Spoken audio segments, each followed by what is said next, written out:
Hello, Fix-It Tony here. Today's video is a turn signal repair.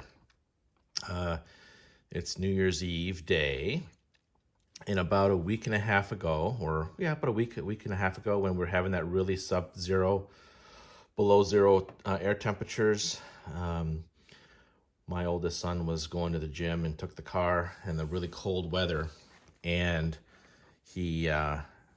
I noticed he came back with the lens missing, and I don't see any signs of damage on the car, that the car was struck by anything. And so makes me think that when I take a closer look, you can kind of get a glimpse that this seal or adhesive, it's very dry. And you can see how dry it is all the way around. And so I think the cold weather and the jostling of the driving, the vibrations, just popped the whole thing completely off.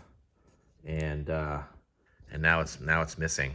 So I bought a new replacement unit, which I'll show you in a minute. But today's job will be to remove this, basically swap out the needed parts and just put it back together. So hopefully this shouldn't take too long.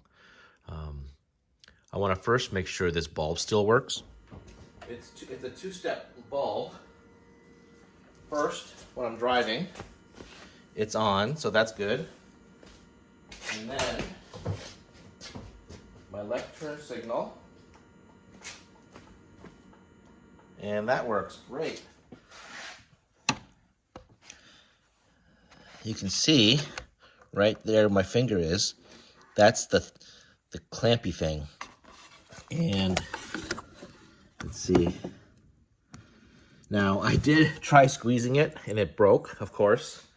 Everything in this car is brittle, but the theory being is, let's see here, that let's take a look, see here. Let's see, I set my camera in there. I'm going to reach in. Theoretically, you're supposed to squeeze this together, and it just pops right out.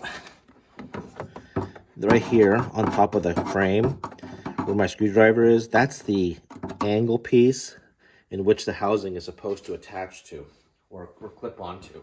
I'm trying to set up my shot here. So I'm on wide angle, or should I go? Let me see. Yeah, this is okay. So then I flipped it out, and it comes straight out. Pay attention to this little hole and this little hole, because this tab on this side and this tab on this side has to slot evenly at the same time through here and go in straight, and then you're going to clip. Okay, so now I should be able to just pull this off. There. This is very dry and brittle, everything. Whew. Now this little doohickey, this little dude, if I look inside here, it looks like it's some sort of rotation. Okay, I rotated it, and then that comes out. To remove this bulb, it should only require a pushing in and counterclockwise rotation.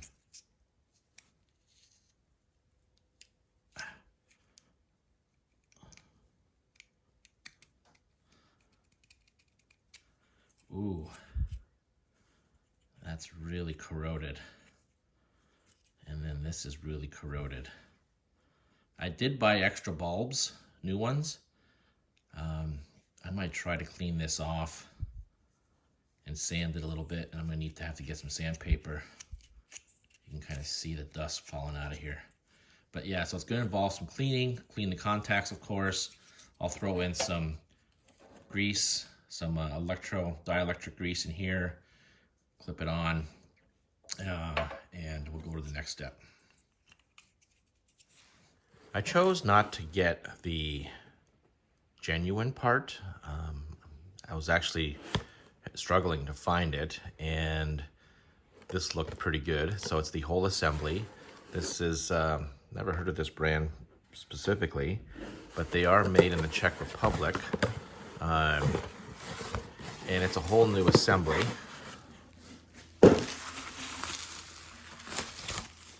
So here's what it's gonna look like. And it comes with the rubber gasket, a new one of these doohickeys. So it's gonna have to, I guess, click past and then probably lodge in here. So I gotta take a closer look as to how this works. It has these two tabs, which will show you how that slides in. I'm probably gonna need the receiver socket or the mechanism to allow the lamp to be supported. But yeah, looks pretty good. Looks nice and shiny. But what I'm interested in finding out too is how much of a difference does it just cosmetically look from this is the driver's side versus the passenger side. So the process of cleaning is I have this fine grit emery paper, sort of cloth backed sandpaper. Bought it on Amazon. 480 and 600 grit. And basically I'm just sanding where the pin, so you can see where these little studs on the bulb. One's got to fit in this groove right there, and then the other one just sort of slides down. So there's one more thing I want to point out to you. If you pay attention to this bulb, you can see how the one stud is closer to the end compared to this stud, which is a little bit higher up. That actually makes a difference. I believe, if I remembered correctly before hitting the record button, is the higher stud has to go into the opening that has this little keyway that's sort of higher up. All right, so and then you got to put it in. You see these little bumps right here, this little bump here, that little bump out, that sort of is the keyway that will bring this in. And then you're gonna push in a little bit and rotate until you kind of engage the keyway. All right, and then that's how you know it works. I'm pushing down a little bit, but not too much, because remember, this is gonna likely be corroded and oxidized and sticky. So you don't have to push too hard, because all you gotta do is push enough to engage up in the keyway. So that's just a little tip as I was cleaning and trying to dry fit this. You know, it's still a little bit on the coarse side. Now comes the silicone dielectric grease. And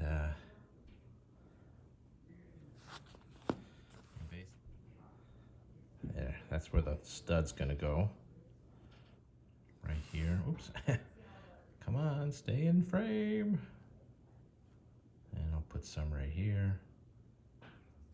Again, the higher one goes right here. Oh yeah. Oh yeah, much better. Perfect. All right. I'll keep that just as is. But now I got grease all on this bulb. So make sure you don't have any fingerprints on this bulb, okay?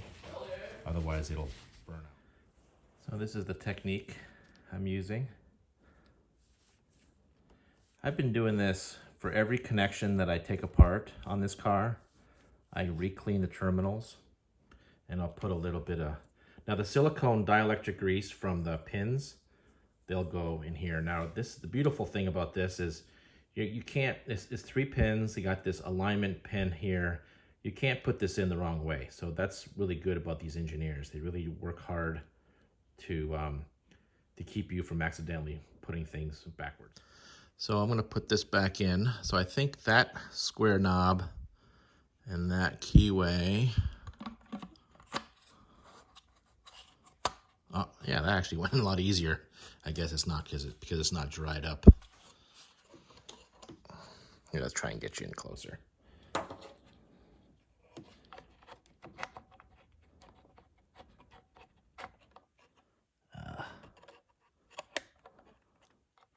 There. Okay. All right, let's lower this down a little bit. No, that's as low as it goes. Okay.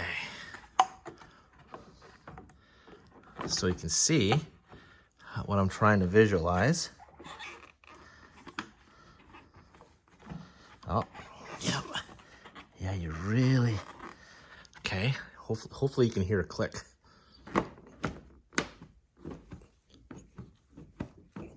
Yep. I think she's in. Oh. Nope. Okay. It didn't. All right.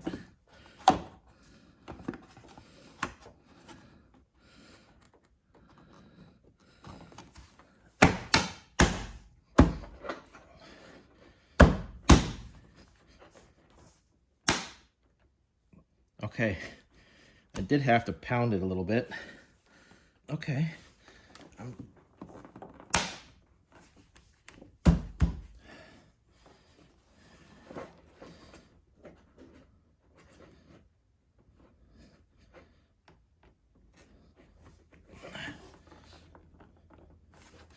I think it's in. All right. Let's take a look on this side. I don't know if you can notice this. There's a little bit of a gap here.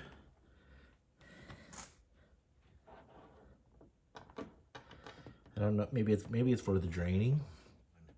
Thank you very much for watching this video on how to replace the turn signal unit on a 94 Mercedes C280. Please like and subscribe. I appreciate this. And if you know someone with a car like this, a W202, and you think they would benefit from some of these videos, please share it with them and ask them to subscribe. I appreciate all of your support, and have a happy new year.